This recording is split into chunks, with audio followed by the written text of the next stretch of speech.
I would just say, wow, wow, wow.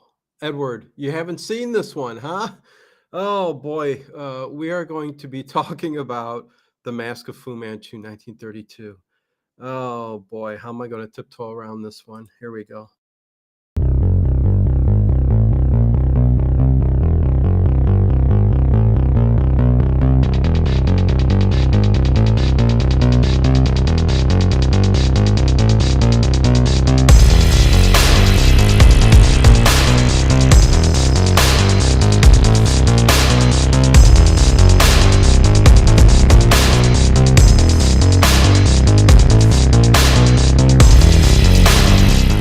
Is it just me?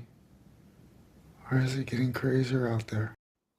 Hey everybody, welcome to Late Late Horror Show. I am Dino, and welcome to Classic Horror Movie Review, where I talk about all the old movies from the 30s, the 20s, the silence, whatever. The Mask of Fu Manchu. You gotta love pre-code, liberated filmmaking, and again, how I'm going to tiptoe around certain things, I don't know. But let's talk about this. Let's talk about The Mask of Fu Manchu from 1932. Uh, right before that cutoff, there when the Hays Code came in, this is still pre-code. And heck, a lot of the people involved were from the silent era, and a lot of the actors and actresses were. And heck, the director alone goes way back to like 1911. I mean, it's just unbelievable. But let me say hi to everybody in the chat. Hello, Connie, Harry Scott, Edward Stewart. Definitely be listening on this one. Don't know much about it. Should be fun. Wow. Wow. I'm still in shock. Paul Ham, the pre-code stuff was very interesting. If anything's, yes, listen, I'll get into that in a second because there's a lot of stuff you can talk about that's negative, a lot of stuff that you can talk about that's positive and great. Pre-code was, like I said, liberated filmmaking. They pushed the limit and pushed the boundaries of a lot of topics. They tried to push their agendas and stuff like that. Might be the negative side of things. There were lots of in this film alone.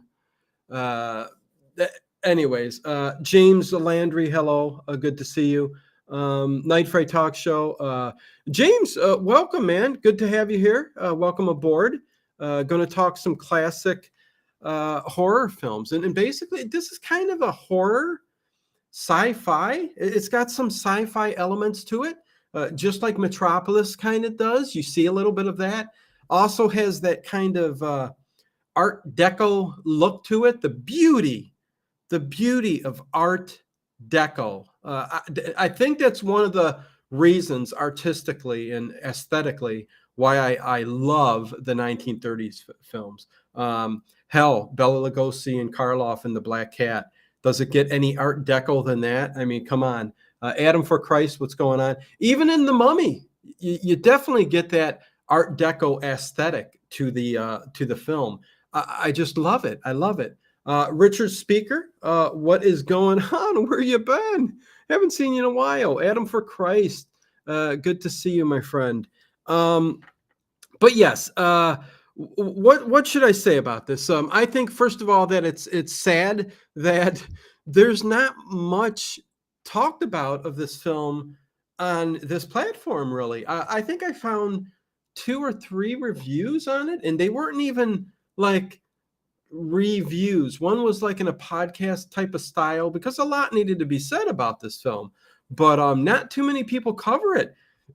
I think I might be one of the first here in kind of a weird way, like Lugosi's Shandu the Magician. Yes, Paul Ham. And you said one of Karloff's best or greatest. Um, a lot of people will say this is one of his best roles. He really does put 100% in this role, and he plays it creepy. He plays it eerie. And listen, when you're of Orient descent, and again, this is the issues that this film had. It dealt with. It pushed the limit on everything. It pushed the limit on racism, on politics and religion, and hell, sadomasochism, and Myrna Loy's character alone. Myrna Loy is in this picture. Plays Dr. Fu Manchu's daughter, Fa Lo Si, Fa Lo Si, and she is so evil and sadistic. She's almost a nymphomaniac, a dominatrix type, going after the one handsome young gent who tries to save, and we'll get into talking about the film and all of that, but they really do push the limits on everything.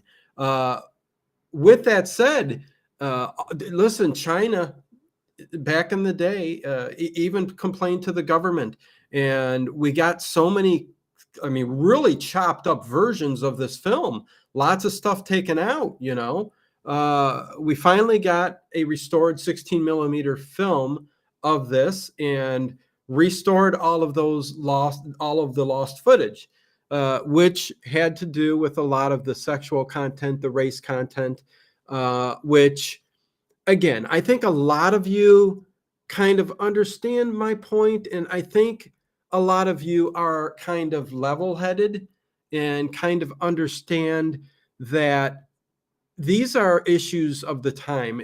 There's a lot of things that are portrayed in movies. Even now, listen, Quentin Tarantino did Django Unchained. There was 12 Days a Slave. I mean, I could go on and on and on. There's lots of movies that they put in the historical genre, which technically you look at it and go, how could they show that? Well, they're showing it because it really happened. This is history. We're showing you the evil that is the human species, right? But that is to be said in this too. Not to that far of an extent, I don't think. Listen, I look at the film and I see a lot of it. Don't get me wrong. Portrayals of races and stuff like that. It's definitely in here. It's Dr. Fu Manchu. I mean, come on, right there. You got other aspects of certain races that are portrayed in a way that they really shouldn't. But in the 30s and 40s, mostly the 30s, you got a lot of that. You had them portraying these characters in the way that it was in those times. And I think to Sax Rohmer's credit, it's his story. Sax Rohmer put out a string of novels and stories that dealt with Fu Manchu. And again, I think that's what kind of put me onto this movie early on. I seen this a long time ago, and those books are fantastic. Kind of gives you it's a certain vibe to Sax Rohmer's books. If you haven't read any of these stories and you're a reader, go check it out. Read these stories because they're just fantastic. Becca Tutall, what's going on? CM, Chad Farr. I'm a big Fu Manchu fan.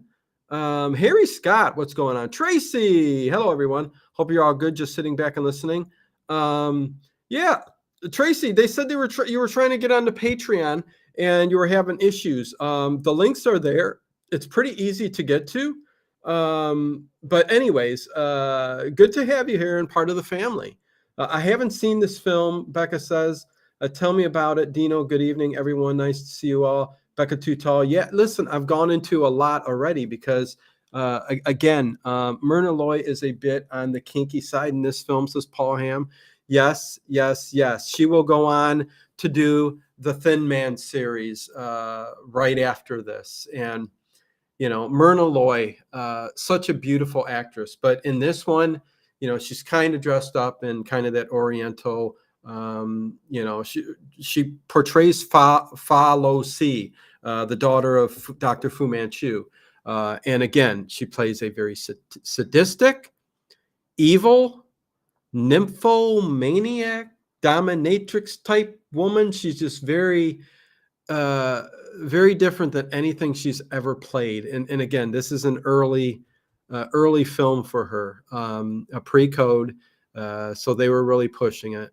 And it's interesting. This kind of influenced other movies too, like Indiana Jones. There's an episode of Doctor Who where Doctor Who uses kind of a same kind of weapon that is used in here. Because again, there's a lot of scientific mumbo jumbo or interesting scientific things going on in here with the plot of the story and Dr. Fu Manchu's lair. It's just this movie, the aesthetics alone is so pleasing that I love this film.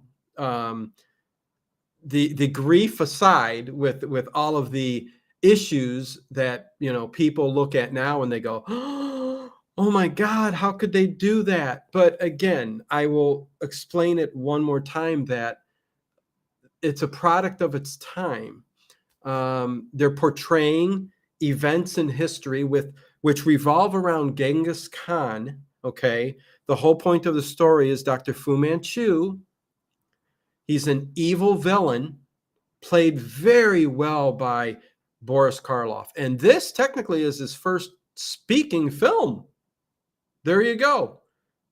Karloff's first speaking film, and he does it justice. I mean, how can you not with Karloff's voice? But it is a product of its time, and Dr. Fu Manchu wants to take over the world basically and become a dictator of the world by stealing the mask and sword of Genghis Khan, and he believes he will be uh, taken over by Genghis Khan, the reincarnated spirit, or whatever you would call it, of Genghis Khan. And he would rid the world of the white race, is what he would do.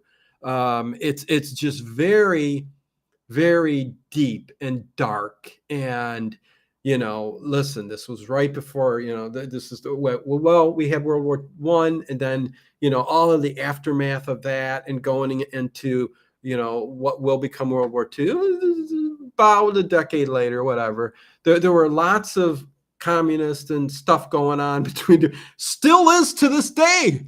But good historical points in the film as well. Hey Bubba, what's going on? Good to see you. Paul Ham says the Warner Olin Fu Manchu films, Mysterious Dr. Fu Manchu 1929 and Return of Dr. Fu Manchu 1930, are much in the same vein as this film. Yes, Karloff plays it more intense though. Yes, he does. He is way based on the Sax Rohmer novels. This was true this to his character. Yes, Paul Ham. I think I said that. Hopefully you heard me say that. But yes, the Sax Rohmer novels, you must watch them or read them. I'm a big fan of Sax Rohmer. Again, I'm trying to tiptoe around all the weird. Listen, there's even germ warfare talked about in this film, and we will talk about that, because when Karloff starts tinkering with what he calls his hypno serum, which is basically a serum that he injects into the young, handsome gentleman, where there's a real interesting scene when he's laying on the table where there's a bit of homoeroticism going on there too, where he's thriving, and Fu Manchu even like rubs his fingers across his stomach to see all the muscles pop from his body. And there's a lot. They're pushing a lot in this film. They really are. But he comes with this hypno serum, and when we get to it and I talk about it, it's interesting because he's using spiders, lizards, snakes, all kinds of different serums to mix together to kind of turn him into uh, a robot. Like he's connected to him. Anything he says, or I mean, sees or runs into, he has control over Dr. Fu Manchu. So there is a bit of futurism, a bit of sci-fi in this movie too, which I'm not sure a lot of people really, have known that, because when you look at the Mask of Fu Manchu poster, anything you hear about it, you look at it and you don't really think sci-fi, do you? You think more mystery, Charlie Chan or something like that. You know, it just it's not that. It's horror. It's dark. It's deep. It's critical. It's sci-fi. It's futuristic. It's all of those things, and it's just crazy. This film sounds like a trip. Brainwashing going on. Yes, Paul Ham. Yes, yes. There's a scene. Let me get the exact line because there's a scene that I want to talk about really, really quick, where Boris Karloff's character, damn it, let me get to it. Listen, we've got time, you guys, but I do want to get it. He gets the one. Well, let me start out talking about this film now. I think I've covered most of this, and again, it also has kind of a silent film vibe, even though you get you get them talking, you get dialogue. So there is that, and I just love it. I just love it. It's great. Let's see. Hope you enjoy this film. Sounds like yeah, Tracy. I think someone was tripping when they filmed it. Ha ha ha. Tracy. No, no, I don't think there was any tripping. The film is very well done. This is definitely a movie that you can, if you're into classics, you can definitely throw. I think it's underrated. I think it's not talked about enough. I think you can put it up there in the top 50 or top 20 in a lot of people's cases, who are into a lot of the old vintage horror sci-fi films of the era. Um, Hell, I mean, there's so much to love about the film. Again, the aesthetics alone, but then you got the characters like Boris Karloff, Dr. Fu Manchu, Myrna Loy, Follow C. A very different character. You will look at that and go, "Holy heck, what is Myrna Loy doing? That is so crazy." Then you got the beautiful. Not only is Myrna Loy in here, but you also got Karen Morley, who plays Sheila Barton. Sheila Barton is the daughter of the guy who does the expeditions, Sir Lionel Barton, played by Lawrence Grant. He is her father, but the movie does start out with him seeking this expedition because he thinks he's figured out the location of Genghis Khan's tomb. And he wants to beat Fu Manchu to it before Fu Manchu, who Lionel Barton knows is on a mission to take over the world and become some kind of dictator. And, later on, when I talk about the sadistic ways that he was going to get rid of all his victims, were just, oh my gosh, for the time. There were other movies, don't get me wrong, in the 30s that definitely, kind of showed some of that torture that, you kind of got that in the Black Cat, right? The Murders of the Rue Morgue, pretty violent, pretty sadistic itself. But he's going on an expedition and he immediately goes to ask for help, and everybody is up for it. They're ready to go and do this. It's like, I don't need no help. I mean, I don't need no time. Let's go, let's get ready, let's take off. Let's see.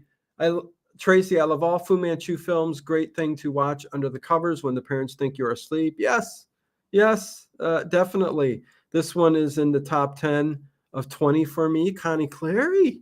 See? And again, I'm so shocked that this isn't a little higher on lists and what people talk about when it comes to classic films. I think it's getting more and more attention. Listen, there's lots of fans in Hollywood right now. Yeah, the Christopher Lee Fu Manchu films are worth seeking out as well. Yes. So there have been many adaptations of it all through. Yes, Christopher Lee. Love. But yes, they're going on this expedition, and while they go and do this, um, Lionel Barton, the older gentleman, the father of Sheila Barton, gets kidnapped by these three mummies, ninjas. I can call them ninjas. They're ninjas dressed like mummies coming out of these little sarcophaguses, and they kidnap him and take him to Dr. Fu Manchu, where immediately you start seeing the sadistic side of Dr. Fu Manchu. Uh, he brings, evidently, he's been drugged for a couple weeks, and he finally came to. The whole thing with Dr. Fu Manchu is keep them drugged until I need to speak to them. And Sir Lionel Barton comes to Dr. Fu Manchu, who walks up onto his throne, which is just a sight to behold. It's just so good. And he's sitting there and he's talking to Lionel Barton, the head of the expedition, to find Genghis Khan's mask and sword. And his daughter comes in and sits right next to him. And he starts talking to Lionel Barton. He's giving him a way out. He says, listen, well, it's not a way out, because if he gets this, he's going to take over the world. It's just a superhero kind of thing going on. Hey, Janet Thedel, what's going on? Good to see you. But once he has him there, the sadistic side of him and the evil side, where he doesn't even care about his daughter. I mean, he starts telling him, you can have anything you want, which he wouldn't. He wouldn't give him anything he want. He'd cut his throat the minute he told him. One of those things, you see that a lot in movies where, they say, just tell me, and then they get rid of them. It's like, come on. A good reason why you don't tell them, you know what I mean? But Sir Lionel Barton wouldn't do it. And he's offering him the world. He says, I'll even offer you my daughter to have. And again, that just so evil, pure evil. And there's a scene where, let's see, did I miss something here? He was a descendant of Charlemagne. Especially since it is restored to the original version. Yes, Connie Cleary. Thank goodness it was restored from the 16mm film that was lost, and all those scenes put back in. I look at it and go, okay, I understand why they took some of that stuff out, but I think in the year 2023, where we are restoring a lot of these prints, even though there is a lot of issues that you don't want to really see or have in film, like before the pre-code, you know what I mean? People could do whatever they wanted, liberated filmmaking. Anyways, there's a scene once Lionel Barton does not crumble and say, hey, I'm not going to tell you where the sword is. He ends up taking him to a platform where there's a giant bell. Listen, Dr. Fu Manchu, Boris Karloff is evil. He lays him down underneath this giant bell, and he's going to have two people ring the bell 24/7. And this is where I wanted to get to that that quote. Please let me find it. I don't want it to be real far out. Where is it? Here we go. It's the bell torture. The bell torture. And what he says is, he says it never stops. Minute after minute, hour after hour, day after day. Seems harmless, doesn't it? He says. Just a bell ringing, but the percussion and the repercussion of sound against your eardrums will soften and destroy them until the sound is magnified 1,000 times. He continues to go on and say, he says, you can't move, you can't sleep, you will be frantic with thirst, you will be unspeakably foul, but here you will lie day after day until you tell. And it's just as creepy as you can get. And when he's doing this, he's basically coming back and forth to him, offering him. At one point, he brings him a chalice of water, and he's going, "Oh, oh. Listen, first of all, you're torturing me like this. Let's torture me and then let me die as quick as possible." But the thirst gets to you, and so he gives him the water and he pours it down his throat, and he goes, "Ah, yes. I forgot to mention that it's salt." So he's pouring salt water down his throat, just showing the sadistic, evil Dr. Fu Manchu. And that Bell torture scene is just great. If in terms of a horror movie, listen, we're doing a thing here on YouTube where we talk about movies, not real life. We may incorporate real life things in the discussion and the movies themselves, but we're talking about a movie. Um, if there's something we hate in the movie, we can hate it. If there's something we love in the movie, we can love it. It's up to everybody again to be level-headed, understanding, and see a work of art, which I call this a work of art, um, for what it is, and understand this was almost 100 years ago. Things were different, times were different. So you get what you get. Um, let's see. Sounds like a waterboarding technique started with Fu Manchu, LOL. Well, listen, Tracy, I think torture techniques go back way farther than even that. I mean, probably since the start of time, we have uh, torture devices or torturing or rocks being thrown if we're talking cavemen, if you believe everything started from cavemen. Let me pause for a minute. If you believe that we started from cavemen, you may notice that the throwing of rocks to kill someone is a thing. You're not going to die right away. It's just many things. It was a fantastic product of its time. Yes, Paul Ham. And even again, very controversial for its time, even in 1932. Um, but again, I love 35 before. I love the pre-code stuff. I love that the directors could push the limits and just push their art and with no real influence or repercussion. Well, there still was, I mean, listen, they still were hounding these, but there was no code.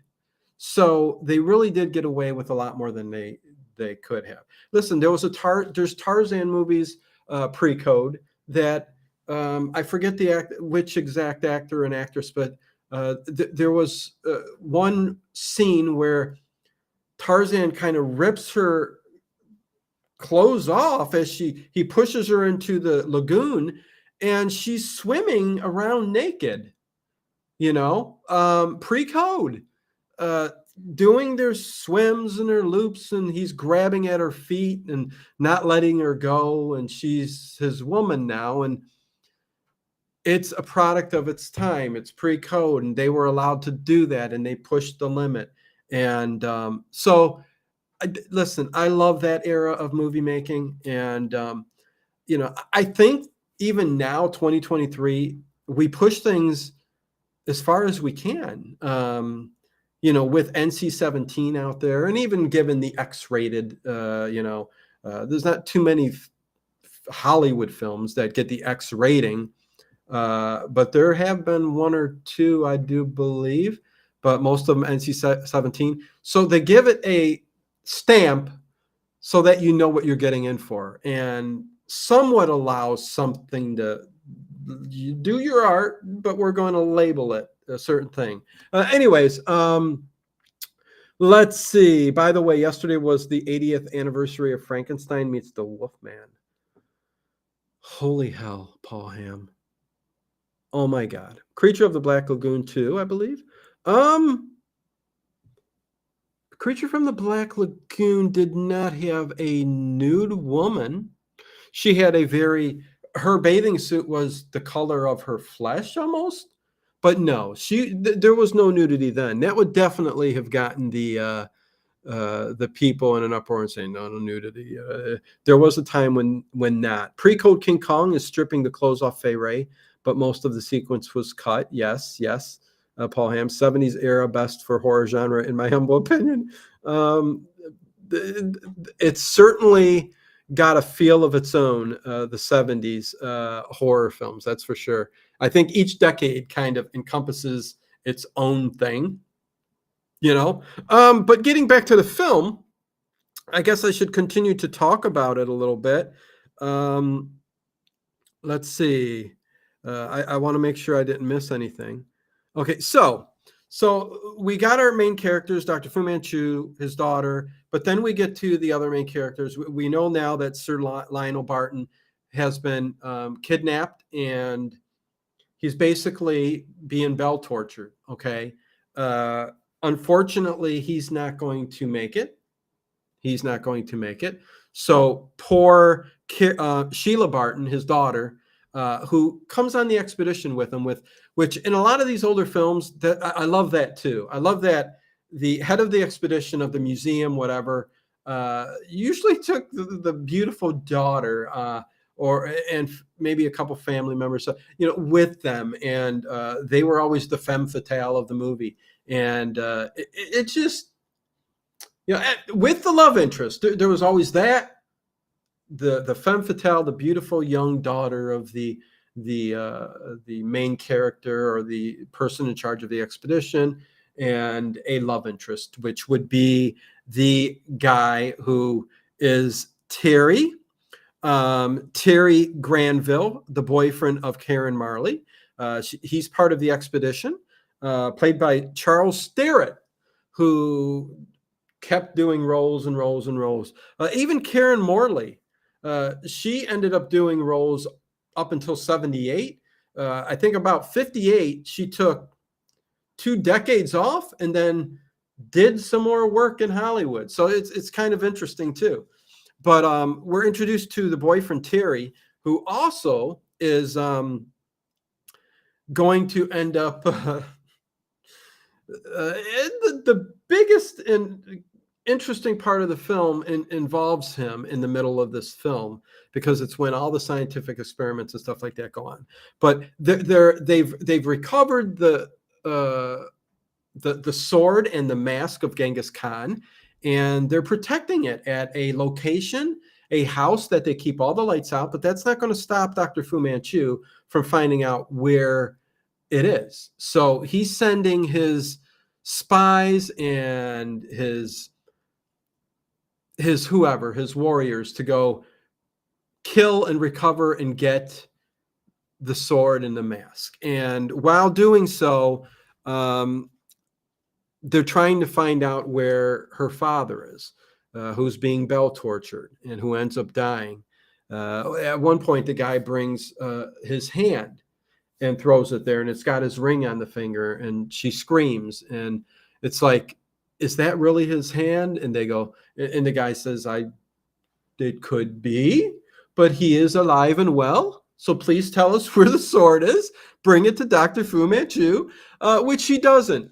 He's Myrna Loy's boy toy. Yes, Terry is Myrna Loy's boy toy.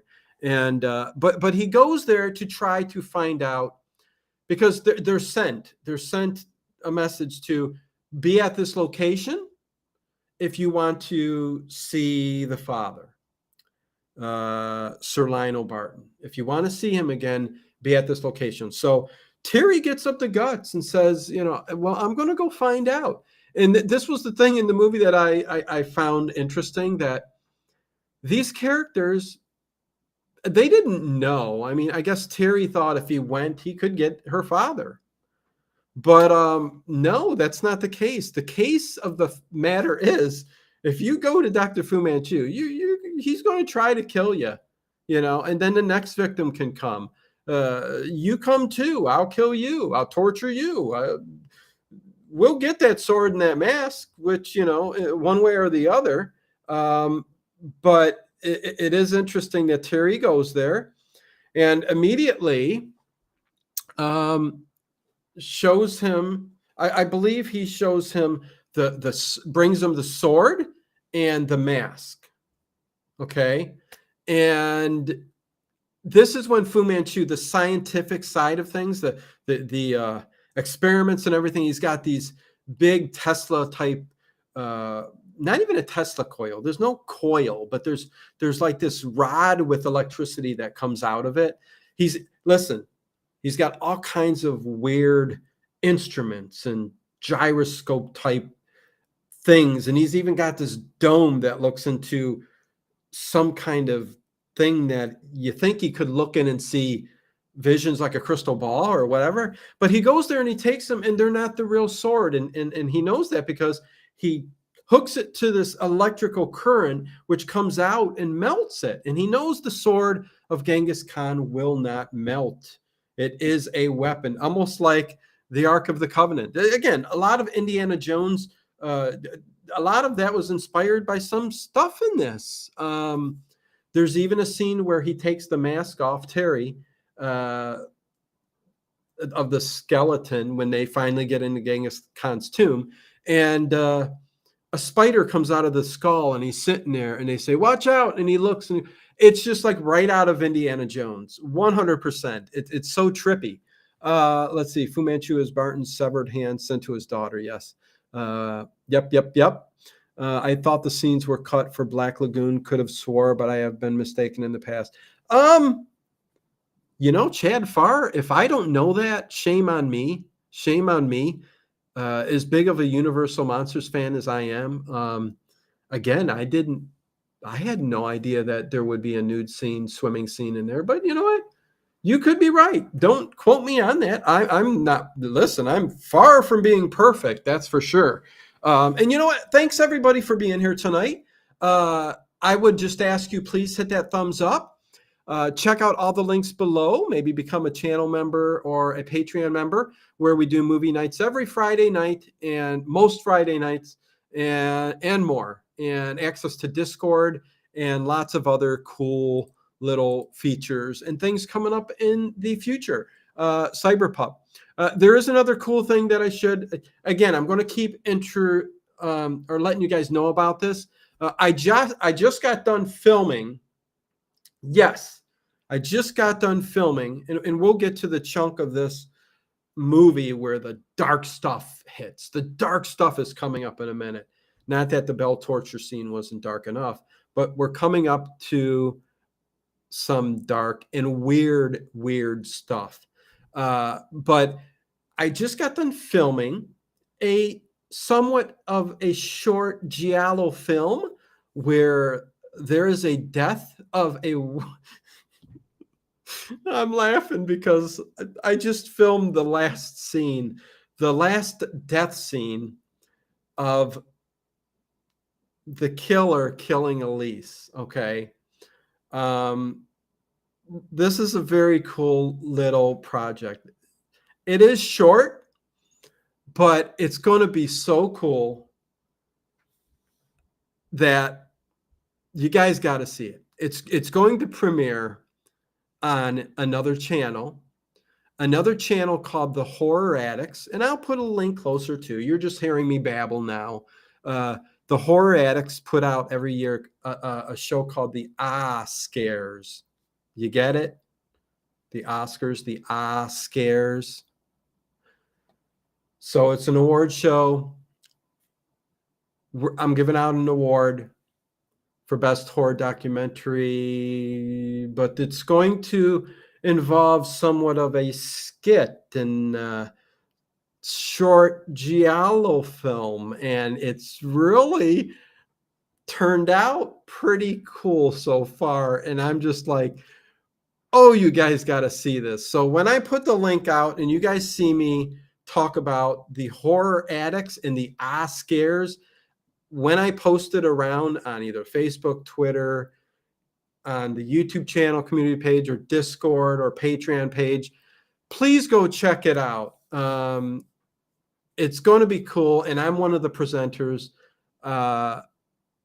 And Elise is one of the actors in the short film, and it's going to be really cool. So listen, I'm just a little proud of what this has turned out to be, being a Giallo fan. But yeah, so I will keep you guys posted. You guys will check out everything. So it's going to be freaking cool. Okay, so now we have Terry. Terry goes and gives him the fake sword and mask, and Fu Manchu is not going to have any of it. You can't fake him out. You can't trick him. So Terry is going to be drugged. First of all, he's taken down the one of the most controversial parts of the film. One of the most talked about when it comes to racism and what shouldn't have been in the film. But again, a product of its time.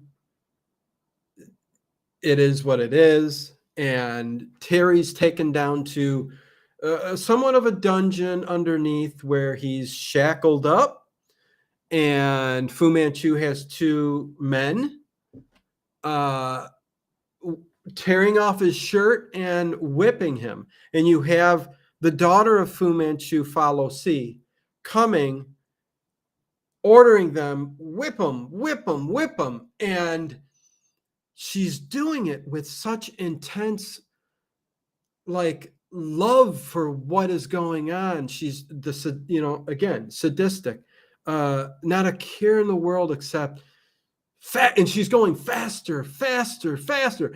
It's a scene that even for 1932 was pretty darn edgy. Okay. But one talked about in the film, and one of the scenes that were cut first immediately, but now restored in the actual movie. But then while that's going on, he's going to be drugged until they can figure out, because at this point, I think Dr. Fu Manchu is going to use Terry, Sheila Barton's boyfriend, as his tool, again, through hypno serum that he's going to inject him with, that makes him his robot. He's going to do whatever he says through this hypno serum, and we'll talk about that in a second. But meanwhile, we have this other character, Nayland Smith, who was the other guy, older gentleman who was part of this expedition with Sir Lionel Barton.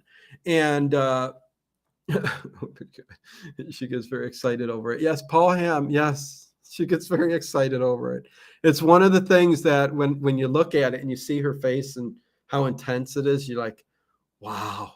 But anyways, Nayland Smith, and you got to love Nayland Smith's hat. When you go to these old movies and they're in Egypt, for some reason they had the hat. I mean, listen, this hat is a little bit, you can't tell from the video, but a little wider than it should be in normal life, at least on me, on my fit. But they have hats that are so enormous and so gigantic on their noggin. You're like going, what do you can basically stop rain from hitting you. And anyways, I just thought that was funny. But the next person to go, because Terry's missing now, and Sheila is back just resting, trying to recover from her father being killed. If anything, Nayland Smith, the other lead expedition gentleman, is a bit smarter than everybody else. He's got a gun with him, and he's goes into where the address was, and he sneaks into the secret room by throwing a glass of fire in the middle of the restaurant area where they're at. And he sees the one guy take off and follows him in there. When he does that, it takes him to the dungeon area that leads to Fu Manchu. And you got to love the dungeon lair, if so to speak. He's got the gun. He's going to protect himself, but he falls he grabs his booty. He's trying to figure out how to get there, and the trap door opens up, and he falls down in the ground. Needless to be, in the underground where the dungeon is, and you see all these snakes swinging around and being. You can tell they're fake snakes, and they're being pulled and all this. But Dr. Fu Manchu is waiting for him over there. He's waiting for him with his gun. And let me say, Dr. Fu Manchu, his pistol, I call it a space age space patrol space pistol because it's shaped like I would love to have that prop. It's like one solid piece of sci-fi laser beam type pistol. It's very cool looking. It's not like no ordinary gun. He's got his hands on something very cool. And the cool thing is the long nails that Fu Manchu has too is I don't know, it just adds to his character. But Fu Manchu's got him. He says, "Listen, put your gun away. You're coming with me." Fu's lair is complete with snakes and alligators. Yes, don't give nothing away, Paul Ham, yet, though. I will be talking about the alligators, especially, but when I get to the torture devices and stuff. It's almost 100 years old. Yes, Cyberpup. Yes, yes. And still, well, yeah, I would say still holds up. There's nothing that I look at in this film. If you're watching a classic and going, this doesn't hold up. This isn't well. Anyways, so yes, okay. Just making sure I didn't miss anything in the chat. So yes, we get to that. He's got Nayland Smith now, and he takes him into this. It almost looks like a room in a flying saucer. It's this big white domed area, like laboratory, with a flat table. Again, very Art Deco, clean cut, but yet seems very sterile and aesthetically pleasing to the scene and the story. You have his guards all standing around. Again, part of the controversy for most of the film has to do with a lot of the guards in the film. Anyways, I'm not even touching on that right now. But they're brought into this room, and Terry is tied up on the table. This is where he wants to do the hypno serum, and he's got him laid out, tied up on this table. And Nayland Smith is basically, thinking he's got some power and telling him, you give me the sword and he'll be freed, but that doesn't happen. So Nayland Smith gets carted off to be drugged himself and later to be tortured, which we're going to get to. But this is the coolest scene of the movie. I don't know, kind of the coolest scene in the movie. It's very, very strange. Let me just say that. I've never seen a movie quite this manner of speaking. If you have Paul Ham, let me know. But it's just the way it's like a surgical room. He's laying on his table. There are these circular hatches that open up to reveal specimens of lizards, spiders, snakes. He'll take this, he injects the needle into the spider to suck out the serum. He puts that in a beaker. He takes a giant snake out, takes it to one of his guards, bites him, knowing he's going to die, and then takes some of the blood from him with the serum in it. It's very odd the way they're doing this. And then he puts that in the beaker and mixes this all together with other things, and ends up putting the needle directly. And meanwhile, his daughter's looking on behind him and knowing that either way, once he comes back, he will be follow see her concubine. Okay. he will be her lover as long as she wants by force of nature, whatever, this serum or whatever.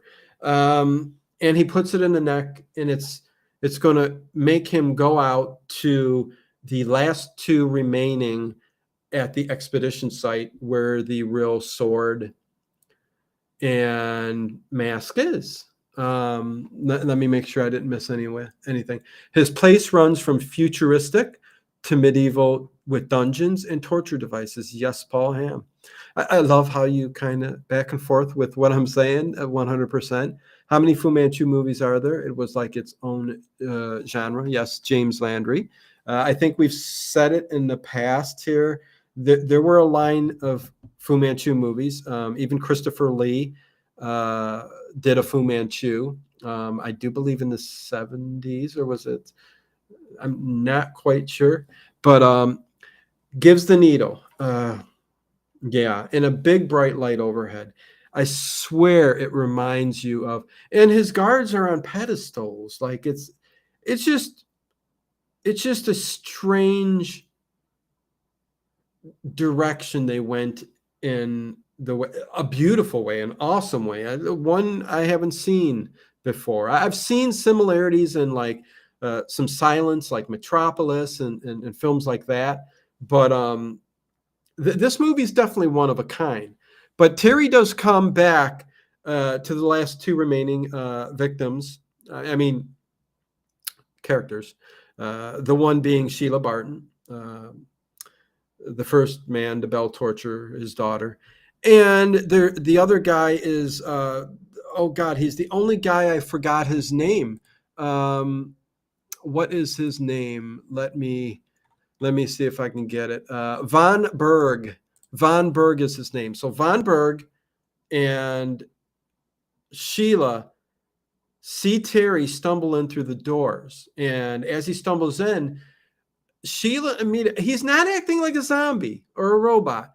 There's something a little bit off. He's wet. He's coming in from outside. He's got that facial expressions that make you go, yes, the Warner Olin. Thank you, Paul Ham. 3 films with Warner Olin, 1 Karloff, and 5 with Christopher Lee. There you go. Thank you, Paul Ham. So Terry's sitting there, and Sheila immediately knows because he's saying, Terry is telling the two, we need to take back the real sword and the mask because the last remaining head of the expedition, Nayland Smith, is saying, he's saying, we got to bring this. And eventually he convinces them that, at least Von Berg, he convinces him that, hey, he knows what he's doing. So let's bring the real sword and the real mask. Meanwhile, Sheila's just saying, Terry, this isn't him. And the way she acts, and I can't say how much I love this. Do you guys understand that how much I love these films from the Silence to the 40s? Do you understand? Do you see the passion? I definitely have it because these films just do something for me, man. Yeah. Yep. Plus an adventure serial in the 50s TV series. Yes, forgot about that one too. Yeah. I think the Lee film started as a Hammer Horrors, says Tracy X. I do believe so. Yeah. So they do finally, all 3 go back. Okay. They all 3 go back to Fu Manchu and immediately give Fu Manchu the sword because Terry's done his deed. And it's funny when he walks in, Terry goes immediately to Fu Manchu's daughter, Follow C, and Sheila looks, and you can tell that he's under that spell, and he's got love there for her. So, anyways, Fu Manchu takes the real sword of Genghis Khan, puts it in between that kind of electrical, like ball kind of, it's just electrical thing. It shoots it over to the sword, and he knows it's the real thing. So this is where all hell breaks loose. All hell breaks loose in the movie. I do love Warner Olin as Charlie Chan. I do too. I love I love Sydney Toller a little bit better, but they're both fantastic. I think I love the cheesier side to Charlie Chan films, which are the Sydney Toller ones. Even though Warner Olin had a bit of cheese with his when he had a sidekick or a son in the movie, which he didn't rely on the son or the sidekick as much in his films as Sydney Toller did. Sydney Toller, Charlie Chan, relied on them a lot more, which was fantastic because we got Mantan Moreland and then we got the other sidekicks. It's just fantastic. Okay, so all hell breaks loose at this point. This film makes a great double feature with Lugosi Shandu, the magician from the same year. Yes, Paul Hamm. And it's a shame that a lot more people don't like the Shandu episodes. I've got tons more to play on the channel, but it wasn't a hit. I mean, I did play a stream. I know Edward Stewart loves it. Reminds him of Pops. I think that's what he said. A lot of the westerns, and I think Shandu. But Shandu, Edward Stewart really loved, and they're great. But not too many people liked it when it comes to old time radio. Anytime you get organ music or little interludes between the stories, people just don't. Not everybody, but because I love the stories too, and I can get through the little musical thing. Sydney Toller had a softer side. Yes, yes. Sydney Toller was a big huggable bear kind of, and he was great. Yes, yes. So he finds the sword. All hell's going to break loose.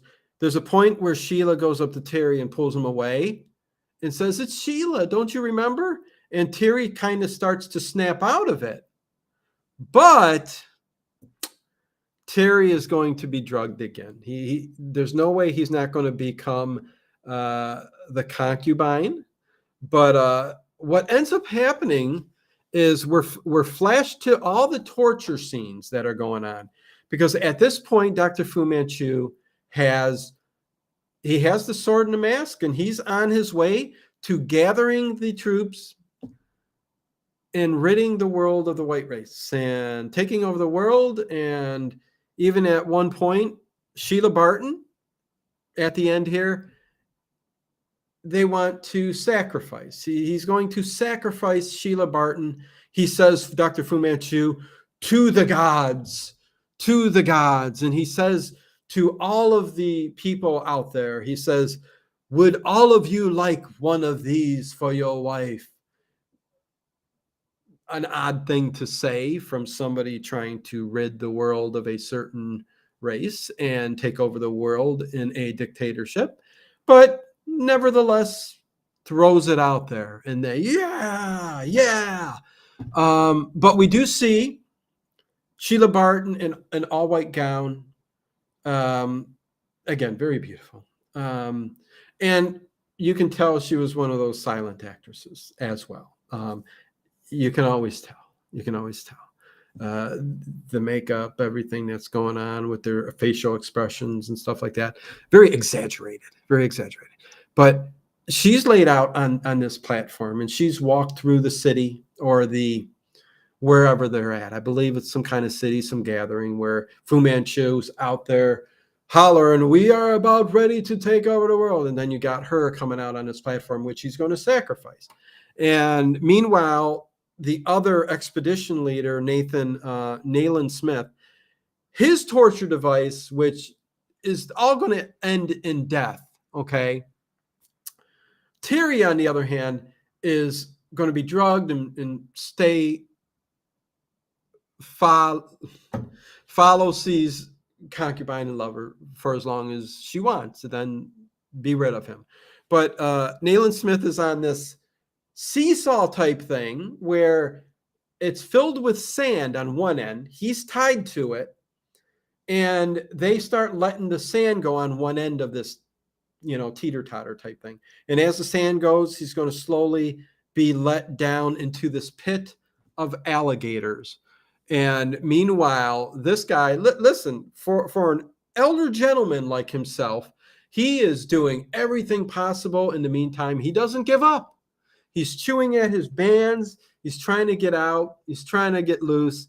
And Von Berg, the other guy who they brought with Sheila and Terry, who brought the sword and the mask, he gets taken away to this device where he's seated, and two giant spikes of walls. And the spikes, when I say spikes, they're like 12-inch long cono-shaped spikes that slowly are pushing in on him.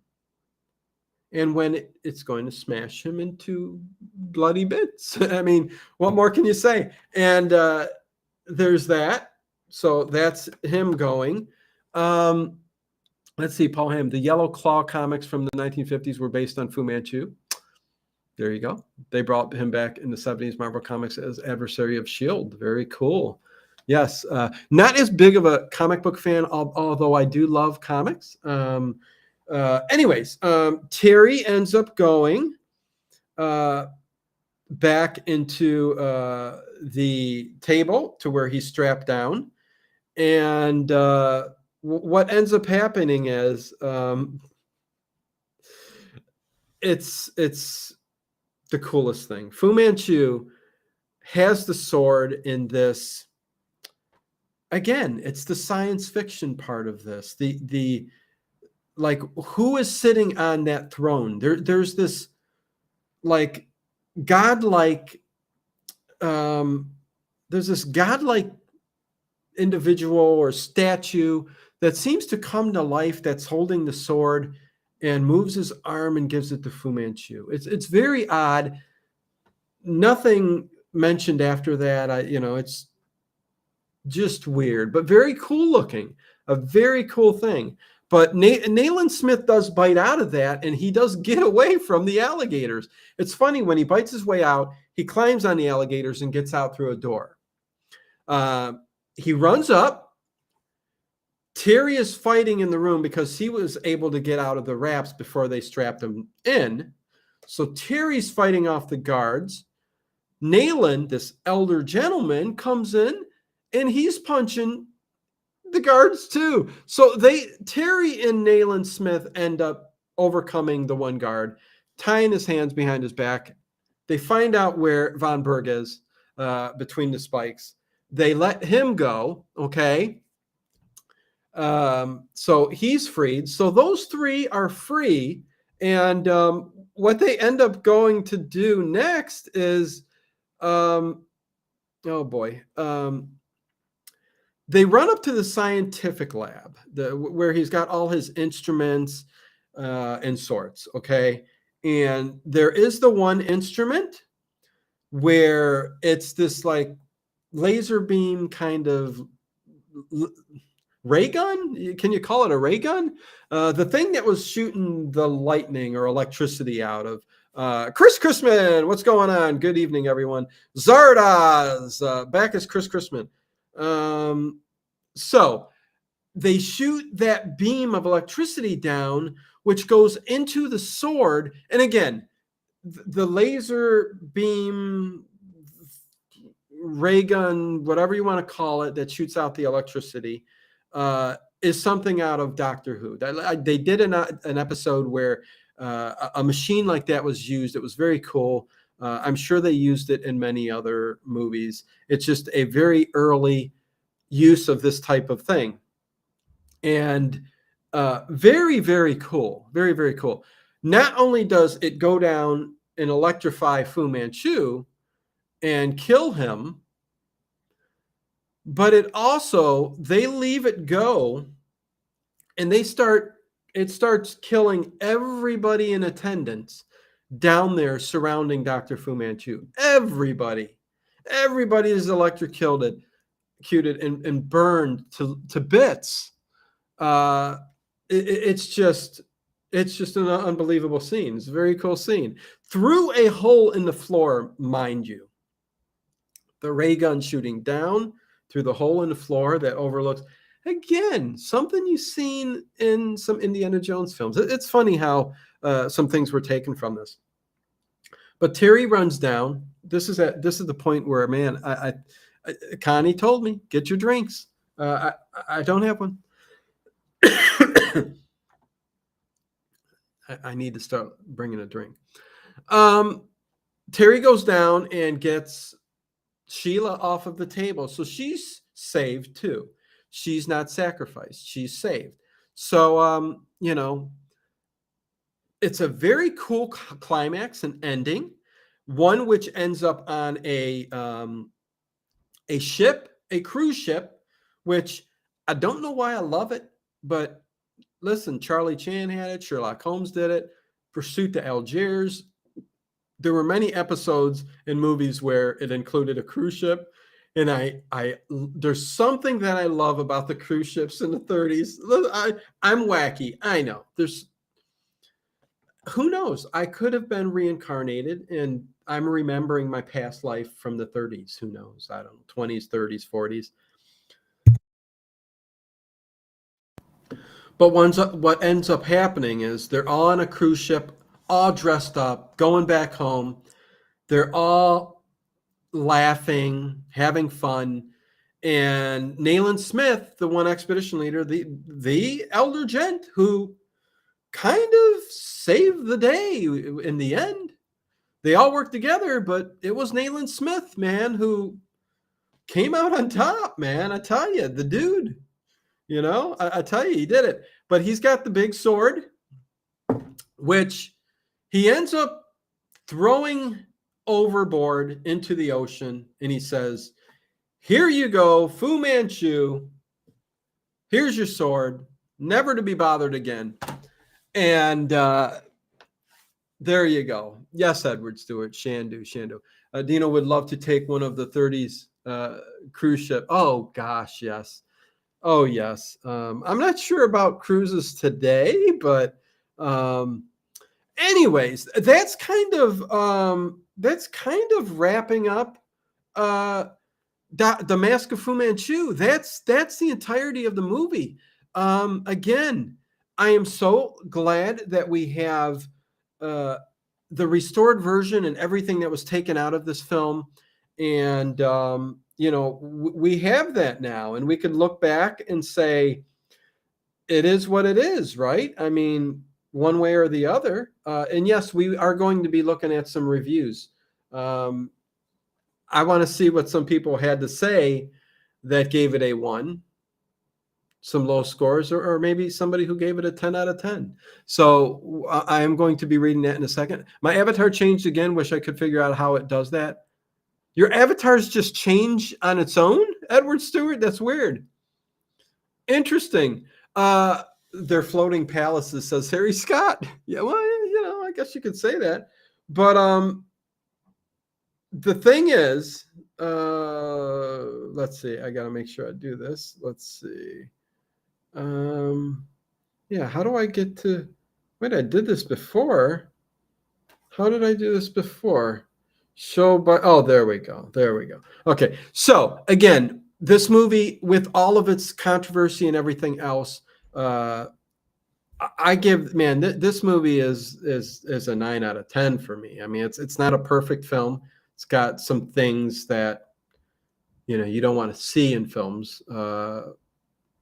But yeah, it's 9 out of 10. It's like it's up there for me, man. I love it. This is, I think, underrated, not talked about as much as it should be. And yeah, creepy, great opening scene. Yes.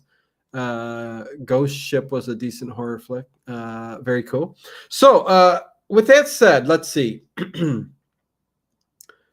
Let me see. Yeah, see, all of these 1 ratings are going to be because of the controversial topics. And I'm not even sure if I want to even read some of this because I don't want to say the wrong thing on the stream.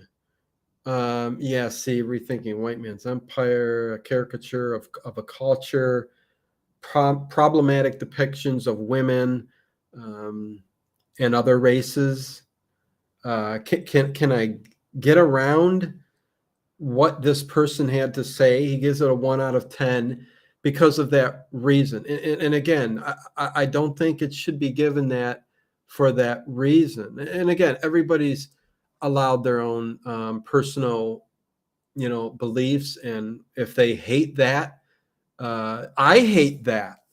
But again, the point I always try to make is it's a content of its time. It's a content of the decade it was made in, of history, and we do it now when we do a movie like Gladiator, Russell Crowe, one of my favorite films of all time, one of the biggest movies of all time. People were kept a slave until they were forced to fight as a gladiator to win their freedom. Um, over and over and over again, you can see depictions of uh, races, uh, female, male, gender, whatever. It's wrong. And if you're level headed and can think properly, you can decipher that it's wrong. And if it's done in the way of like Fu Manchu, where it's of the film, of the time, the era, and it's wrong, you can not look past it, but you can see it for what it was, if you understand what I'm saying. Um, Believe me, it's wrong, but it's depicted in the story and it's put to film. And I think if you're level-headed enough, it can teach you even more so that these things are wrong. You don't need to oppress a certain gender, a certain race. uh, it just should not be that way. And God forbid we ever live in a world where that is the case. I feel like we're living in a world where that may never happen unless something intervenes, other than people walking on this planet. Uh, Again, I can sound crazy, but we need aliens to come down and intervene and say, hey, if you're spiritual, you can say, let's have God or the angels please intervene. The world is not going the way it should be. It's a shame because the world can be a beautiful place, but so much evil happens on this dirt. And sometimes there's not a thing you can do about it. And the things that are controversial in movies kind of show you that there's evil. I mean, the only way to learn that there's good and evil is by seeing it, living it, hearing it, listening to other people talk about it. Um, if you put a blind eye to it, it's never going to get better. I've always said the minute you don't talk about race, color, creed, religion, when you don't talk about it, the day that comes where that's never talked about is the day it's gone and peace will prevail. But I know I'm ranting on a little bit more than just about the movie, although it has to do with somewhat of the movie. Those are just my thoughts, and I've always thought that way. Um, and can people have fun with caricatures and stuff like that? Yes, I think so. We've all watched comedy specials on HBO or this and that, or Saturday Night Live, or this or that. We're living in an age where we can't do that no more. But I don't see in a culture, like in a movie, or listen, I don't want to, let me not get off the rails. 1 out of 10 problematic depictions of women and races. In the movie, I found Myrna Loy's portrayal of Fu Manchu's daughter, Follow C, to be interesting in the sense that she, in some ways, embodies many of the negative racialized ideas about Asian women that exist in the Western imagery. But in some ways, she contrasts greatly with other depictions of similar women in Hollywood. She falls in lust with the white man, Charles Starrett's character, at first sight, and shows a kind of desperate fixation on him for the rest of the movie, which is totally in line with most popular depictions of oh, gee, it's almost hard for me to say this, but of Asian women in Hollywood. However, she's also shown to be sexually deviant, be overwhelmed in the scene where Starrett's character is being whipped, which would imply sadism. Yes, we talked about that. Um, Again, pushing a line in a movie which involves a story from Sax Rohmer, which characterizes this type of history. Anyways, she also said to use men sexually for her own ends, which contrasts with the. So, what this guy's saying already is he's kind of contradicting himself. He's going back and forth. I think he's just pissed about, again, the controversial stuff. Goes on to say, furthermore, there's a clear and obvious virgin whore contrast between the two principal female characters in the movie, the other being Karen Morley's Sheila. What's wrong with that? I'm not sure the message he's trying to get out there. uh, what is wrong with Karen Morley's character, Sheila Barton, being a virgin type character, being pure of heart? Isn't that a good thing? But contrasting to Myrna Loy's character, which is being, again, that has nothing to do with race or anything. It has to do with a crazy, villainous father who probably scarred her so badly that she does what she does, sadomasochism, whatever else she's involved in. Let's see what else she embodies. White feminine. She is pure, very loyal to her man, and shows no sexual agency. All in all, both the movie and the book take care to stamp all over many different groups of marginalized people. So this definitely affected this person big time. Enough that he gave it a 1 out of 10. I'm surprised. Can you give a 0 out of 10? But listen, I 100% totally. I don't understand what he wrote.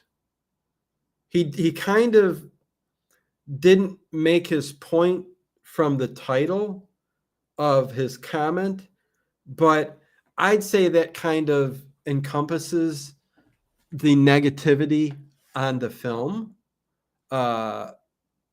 Which again, we've talked about this over and over and over. It sounds like he's trying too hard to criticize it, that he's overthought it. Yes, Paul Ham, definitely, I think so.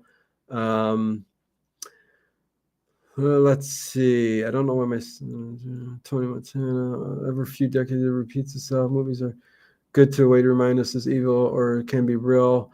When the power of love overcomes the love of power, then we will have peace. Black Roses. Hey, Black Roses. Listen, again, I don't. Okay, let's see. It's always been a violent world, our world. Got to be mindful of it, man, and find a way to live happily anyway. Do better individually. It works wonders for a whole. Yup, Becca, too tall. I can agree to some of that, Becca. And, Black Roses, definitely, I can agree to what you stated there. But my point being, and I'll just say it one more time, and then we'll kind of leave and get ready for the overnight stream tonight, which is a mixed bag of detectives. I did listen. The shows last night were impeccable. But anyways, people were created to be loved. Things were created to be used. The reason why the world is in chaos is because people are being used and things are being loved. It's a good way to put things, CM. I like to think this. If you're a spiritual person, you can almost say, I think, me. I'm not saying you or anybody else out there. My thoughts are that if there is anything resembling a heaven or hell, or there's an almighty being out there that we call God, in the form or the way the Bible speaks of, I would say that we are living in hell right now, even though some have pleasure in what they're doing. The evil that takes place on the planet can only bring me to the thought that this could possibly just be hell. That's just my thinking. Or on the other hand, if I just go, we're again, we're all spiritual energy. We're all created in some way or another. Nobody knows. It's the ultimate question of who we are as individuals, as people living on this planet, looking up at the stars and seeing that, oh my God, what else is out there? Is there a planet of peace and love where there is not? Probably. Um, and would that happen if everything was stripped down and life was created to where everything looked the same? When I'm talking coming down to the look of an individual creature or being, with the most intelligence on that planet, uh, then would there not be that kind of evil or hate? But I still think there would be evil. Listen, it's hard to tell. It's hard to tell. It's a very deep discussion and one that's hard to tackle. But I will stand by my point that the day they stop talking and using the words that they use of any race, you don't use the name of any race. The day you don't do that, or you don't use the word for even, oh, I'm stopping. This is where we stop. I just, I think I don't want to say things that I shouldn't say. I just want everybody to be on an equal platform. I want nobody to complain. And if those words disappear that people spout and say, and listen, I've never said some of the really evil words that should be said, but I was raised in a family, again, that should not have said things that they said.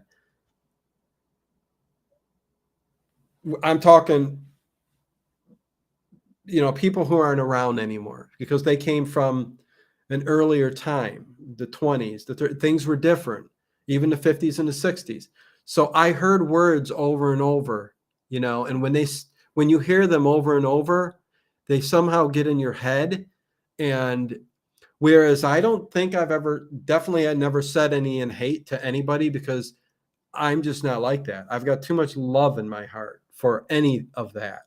And I want the world to be a better place. It's funny how the Mask of Fu Manchu brought us to reflect on life and love and peace, being a part of that. And I most certainly hope everybody listens to me 100% all the way through, because again, I will just state,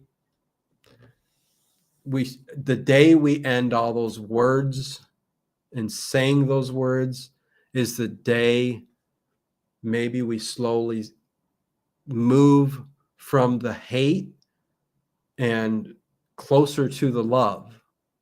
So that's all I'm going to say about it. I'm stopping. Anyways, okay, I'm hated on my bloody predictions text right now. Grr, what? What's going on, Tracy? We're all on the same wavelength, Dino. Yeah. No, sometimes I go in a rant and I need to say some things, Uh, and the movie made me get to that point, right? Because of the controversy, which is talked about in a lot of movies. But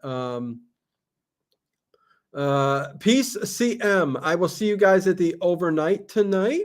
Hopefully everybody enjoyed the discussion on the Mask of Fu Manchu 1932. Again, a great one with Boris Karloff. for your incredible film knowledge and will reap the benefits because of it. Thanks. You see you in the old time. Okay. Yep. Definitely time to go. Definitely time to go. Much love to each and every one of you. Love that Fu Manchu flick. Salty Traveling Sea. You just now popping in? Did you miss an hour and a half of deep intellectual talk about the Mask of Fu Manchu?